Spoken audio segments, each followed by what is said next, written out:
breathe in, breathe in. I'll breathe in peace, thank you. Breathe out. I'll breathe out love. Good morning.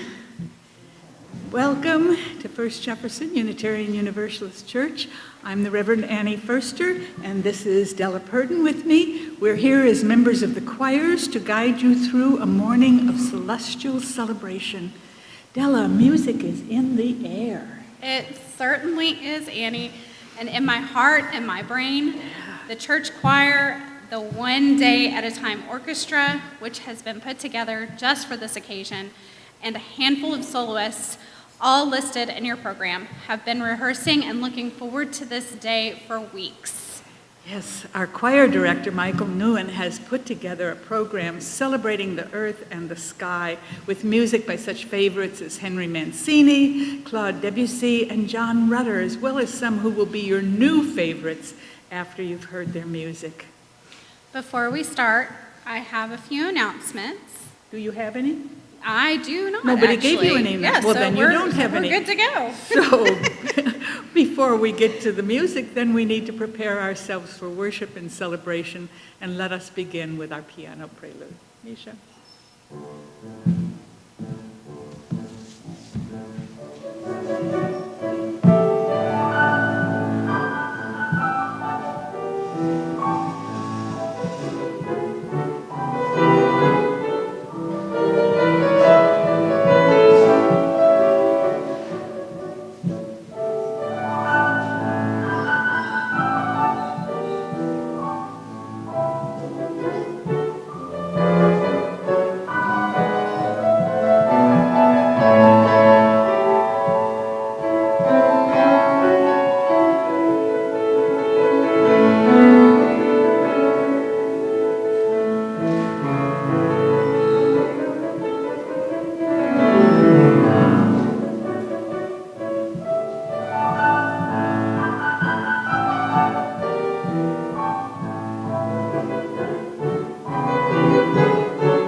Our call to worship this morning is a poem by Mary Oliver. Della, will you start it?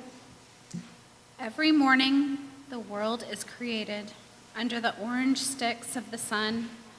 The heaped ashes of the night turn into leaves again and fasten themselves to the high branches. And the ponds appear like black cloth on which are painted islands of summer lilies.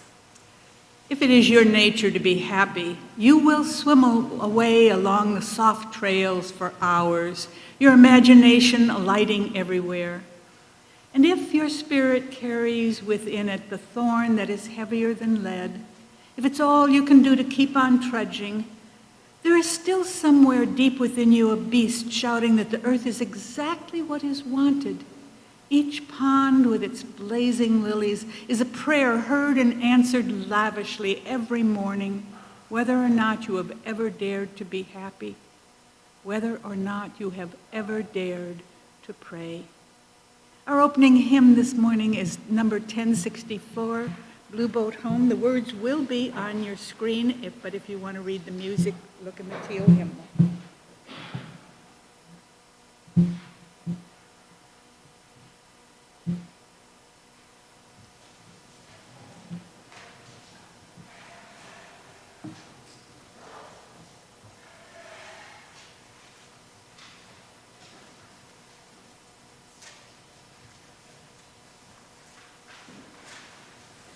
Please stand as you're willing and able.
Please remain standing for, I forgot that I can't leave the microphone. I usually wear a lapel microphone. Please stay standing for our chalice lighting. Della, would you light the chalice? No, you start. I'm sorry. Sorry. Let us hold a quiet moment now as we light the chalice. Still you. Oh. We haven't rehearsed. Henry David Thoreau wrote, "A child asked his father, 'What became of the old moon?' And he said, 'It was cut up into the stars.'" Consider the light. Light out of darkness, light begets light. The light which the God of the Genesis brought out of the darkness is the light that became our world. Our sun's light reflecting off our moon is eclipsed but then returns to us as our earth quietly moves out of its way. In our current scientific understanding of the origins of the universe, the light of everything that exploded from the not quite nothing is the light that became the maybe, everything of which we are a part. This light we kindle here this morning will become a light for each of us to carry forth as we find our way through the shadows in our path. Let us be grateful for the light in our lives, even as we honor the dark from which the light came. And please join Della in saying our affirmation this morning. Love is the doctrine of this church. The quest of truth is our sacrament, and service is our prayer. To dwell together in peace, to seek knowledge and freedom, to serve others in community, to the end that all souls shall grow into harmony with the creation. Thus do we covenant with one another. Please be seated. I have a story for all ages this morning. Actually, I want to tell you two stories today. Both have the same title, Genesis. The word means beginning. We have some children in the sanctuary. Would you like to come? Is there room for us to sit down there? And I can come like I used to before COVID and tell you a story. Let's do that. Why don't you sit in the chairs that the orchestra will? Why don't you sit there and I'm going to tell you a story. Good. Okay. Yeah, or sit on the step there. There you go. Oh, yes, we have been separated since COVID, and I like having kids with me again. So what I want to do is to tell you this story. The first story tells it like this. In the beginning, God created the earth, the heavens and the earth was without form, and void, and darkness was upon the face of the deep, and the Spirit of God was moving over the face of the earth, of the waters, and God said, "Let there be light." That was the most important thing, wasn't it? And there was light, and God saw that the light was good, and separated the light from the darkness, and called the light day and the darkness night. And there was evening, and there was morning, and that was the first day. Now this story goes on day by day according to the storyteller. On the second day he created oceans and the earth, water and land. We got plenty of both, don't we? More water than land, actually. Along with the firmament, that's the stars above us, the heavens in which the God dwelled. And on the third day, he created plants, flowers, trees, food to eat, although there was nothing to eat it yet. And on the fourth day, he created stars and the sun and moon. And on the fifth day, he made creatures of all kinds. And on the sixth day, he created human beings, and then he rested. It's a good story, isn't it? Yeah, one day at a time. But the second story has a completely different way of telling it. The second story says the Genesis, the beginning of the world, took a bit longer. Well, quite a bit longer than 6 days. The second story, the one that we tell today, says it took more than 13.5 billion years to create the earth and the seas and the plants and the animals and everything on it. Do you know what a billion is? Yes. It's a lot, isn't it? It's not thinkable, but I'm going to try because that's what I do. Okay. It takes all my fingers, and I can't hold them all up in the microphone too, but all my fingers, yes, all the fingers as the children are demonstrating, to make 10. Yeah?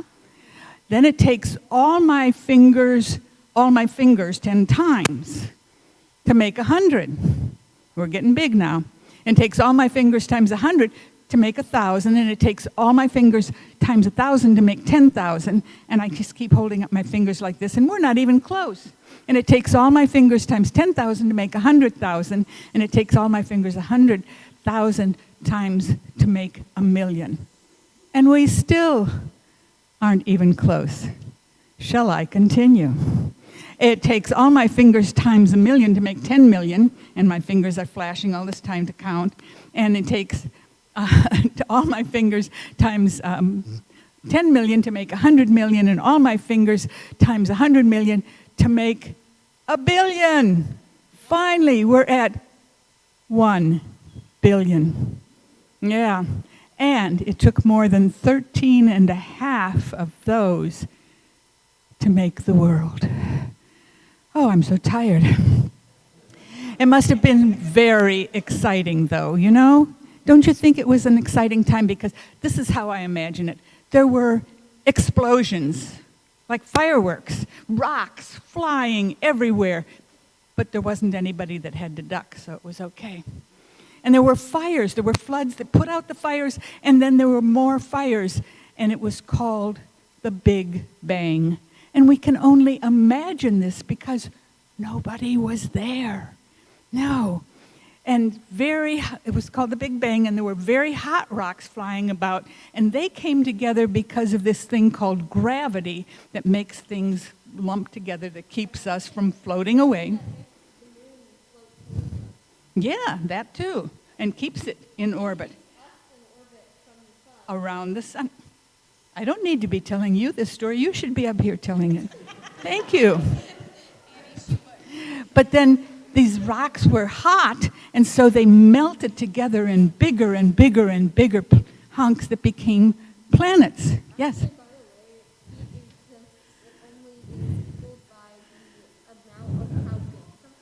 Mm-hmm. Because, like, if you have a match, but then this giant, like, ice sculpture, which do you think is hotter? It's actually the ice sculpture. Is hotter because the match is just so little?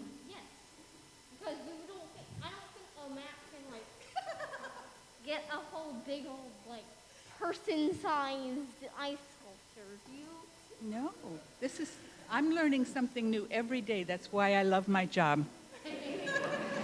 But see, it gets more interesting every minute.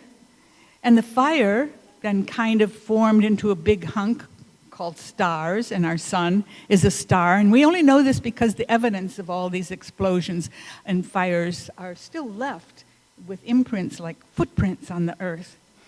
And it took a long time before anything that could be called life was formed, because the whole thing was just too hot for anything to really live. And then the life that formed, it was just tiny little specks of it, smaller than ants. And it took billions of years just for the life to get bigger. And life started in the oceans, but when they cooled down, and eventually things started to grow in the dirt as well, and the animal life began to crawl out of the oceans and inhabit the dry parts. But it seemed that no one really was in charge, although the dinosaurs, when they came, were very big, and probably people thought they were, or other animals thought they were in charge. And during it all, the sun shone, and the moon reflected its light, and the stars twinkled, and finally, but only just recently compared to the rest of this story, people began to appear. And after a long while, they began to think. And I'm told that they began to dance before they began to talk. They began to dance and to demonstrate to each other what they were thinking. And then they began to speak, to sing probably first. Singing was important to people. And then they began to speak and tell stories to each other and one another. And then they got smarter and smarter. And they finally said, 6 days? That's not enough time to create a world this complicated. And to this day, some people believe the first story, and some people believe the second story, and some people refuse to think about it altogether. But we still have a beautiful earth to live on, and a beautiful sky, lights in the sky to make our lives interesting. And that's all I have to say about that for now. Thank you for the help with the story, and you can go back to your seats if you want to. Do we have a slide to sing the children back to their seats? We know the words. Go ahead.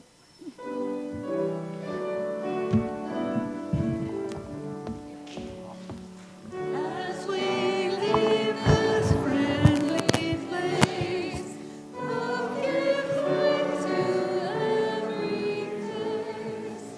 May the kindness which we learn till we return. This is the time in our service when we celebrate a communion of names and milestones, the stories that live in this community and in the outside world that affect this community. As you read in your weekend newsletter, Thomas Earthman, our half-time director of religious exploration, has resigned, effective immediately. Thomas has taken another position which made it impossible to fulfill his job description on Sundays here. Thomas has been an employee of First Jefferson Unitarian Universalist Church since 2019, when he was employed as an assistant to the RE Council. And he increased his usefulness to the religious exploration program by taking a number of courses provided by the Unitarian Universalist Association, and he was given additional hours to provide support to the RE Council. And when Mary West resigned as volunteer head of the council, the Board of Trustees drew up a job description that would cover what she had done in the past, with additional responsibilities that would help both the children and the adult religious exploration programs grow and grow. A grant proposal was made to North Texas Unitarian Universalist congregations, also known as NTUC, to support this position, and when the money was awarded, Thomas was interviewed for the job and accepted it beginning July 1st of this year. Thomas made himself useful in other areas as well, occasionally working with the tech team over here that record and stream the Sunday services, and he even filled the pulpit from time to time. So we will miss him. We wish him well in his future endeavors. The board will begin a search for his replacement immediately. I also heard this week that Marianne Herman has been in the Arlington Hospital with pneumonia. I have received no recent update, but her bedside comment was, "This is not how I'd planned to spend the Christmas season." So like Marianne. I heard from Dale Husband this morning. He called to tell me that his father has given up further treatment for his cancer and is not expected to live until the end of the year. And his mother recently had a bad fall but did not break any bones, thank goodness. Cards and letters would be appropriate to send to Dale. This is really a bad time of the year. Any time is a bad time to have a family member so close to death, so ill. But this season seems to make it more difficult. And finally, a friend of this congregation has been receiving threats from her neighbors and needs to move immediately. If you have an apartment or a spare room to offer temporarily until she can find another place to live, see me after the service and we can talk. Let us take a moment now to consider the stories that live in this community, the stories of sorrow, the stories of joy, and the stories that live in all our hearts, whether they are spoken aloud or not. Let us sit back, close our eyes, and spend a moment in shared silence as we think of our friends in this beloved community.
season of shorter days and longer darkness, we tend to celebrate more.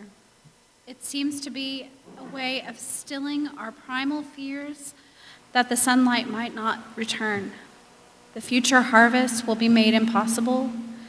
We call it the season of joy and generosity, when we know that at any moment, for any of us, the light, the prosperity, the luck we have had might be withdrawn from us. This is not a bad thing. To practice joy, to exercise generosity, tends to make us more joyful and more generous. In this festive season, we are splitting the plate with the minister's discretionary fund so that your benevolence can be multiplied and made even stronger throughout the coming year.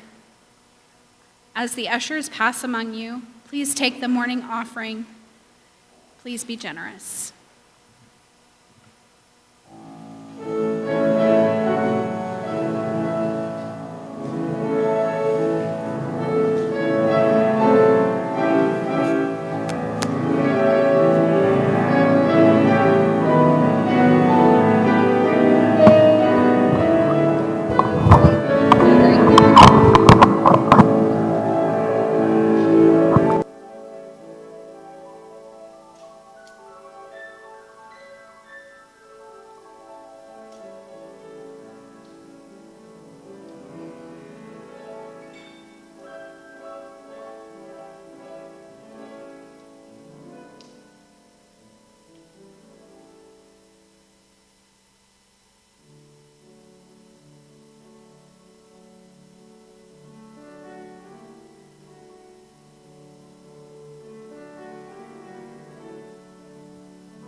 Thank you, Misha.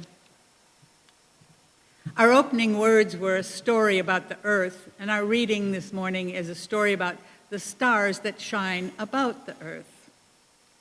When the radiant morn of creation broke, and the world in the smile of God awoke, and the empty realms of darkness and death were moved through their depths by his mighty breath, and the orbs of beauty and spheres of flame from the void abyss by myriads came, in the joy of youth as they darted away through the widening wastes of space to play, their silver voices in chorus rung, and this was the song the bright ones sung.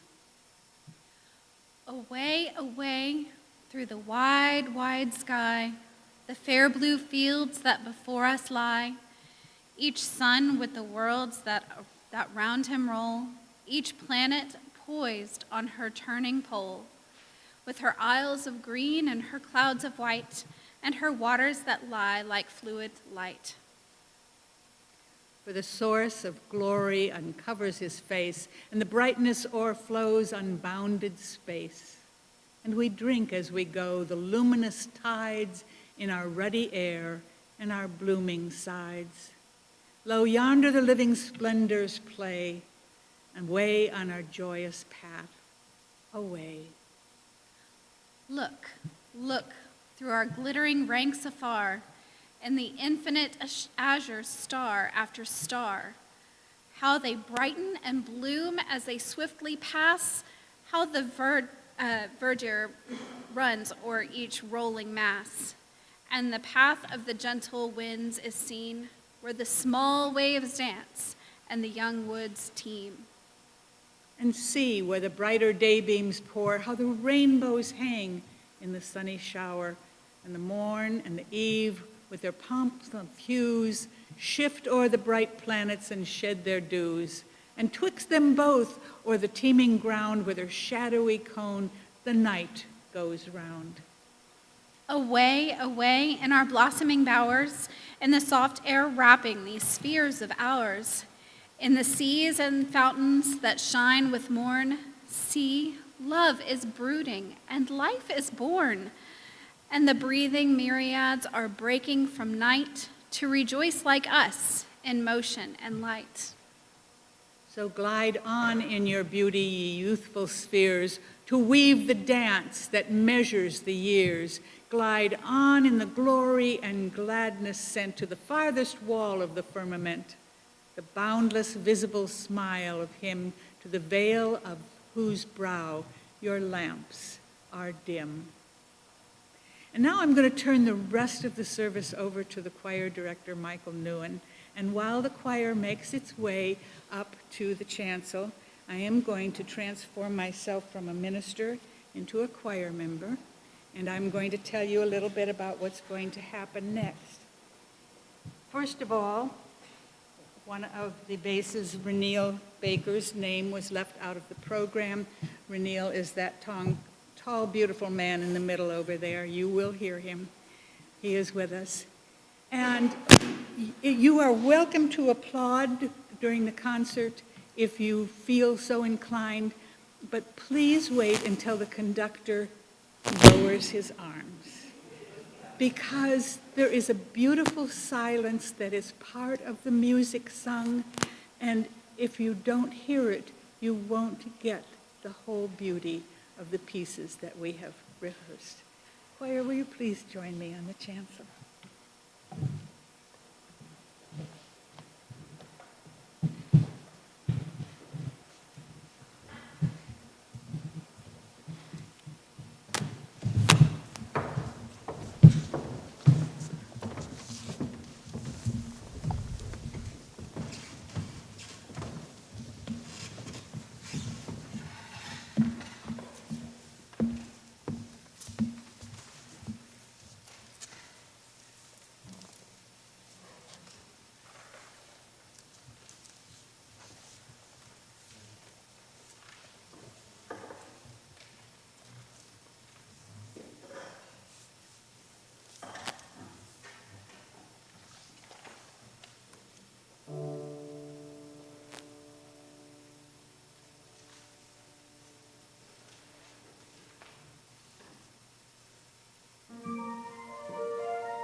all filled with mystery.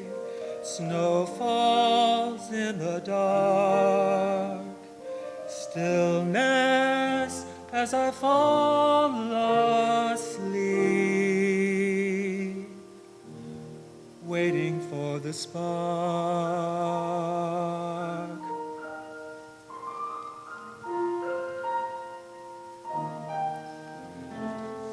Dreams come filled with fantasy, peaceful as a song.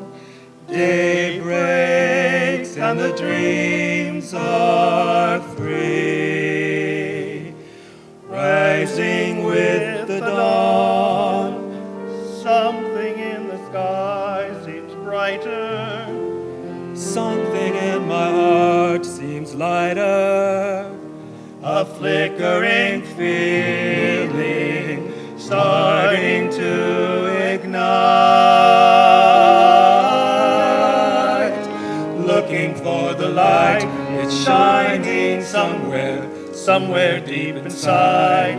Where can it be? Looking for the light, it's not way out there. It's right here in you, it's right here in me.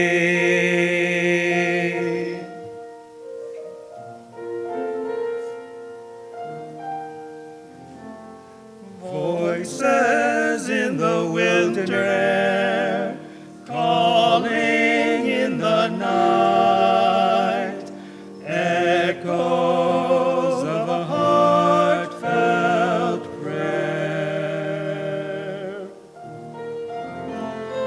Embers in the fireplace, moonlight on the street, angels in the falling snow, helping us to know something in the sky is brighter, something in my heart is lighter.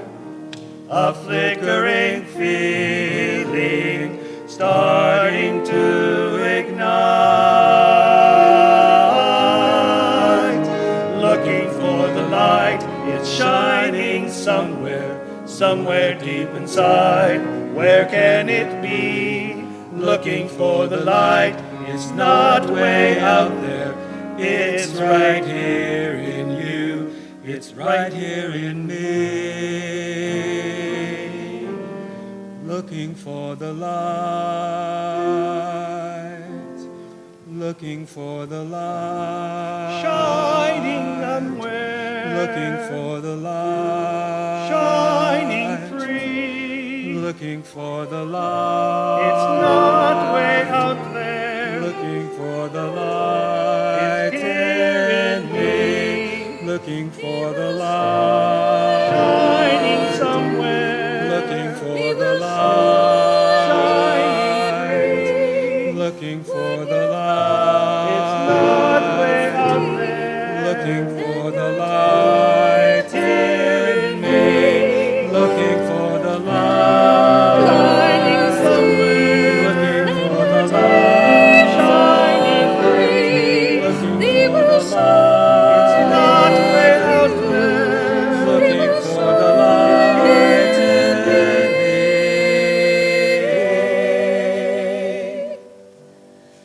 looking for the light.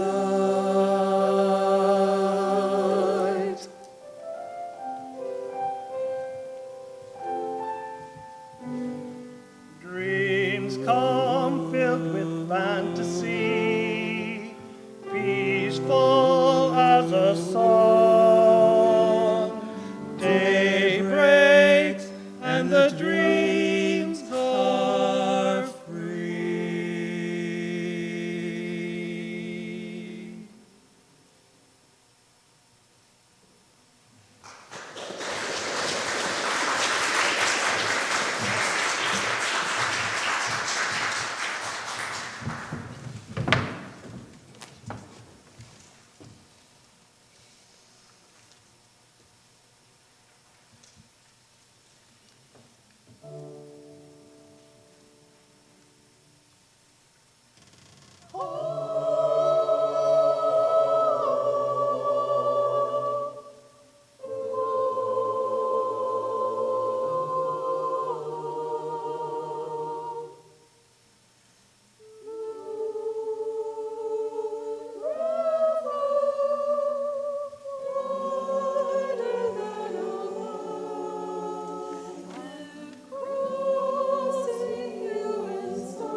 Stella's going to put out the light. Good.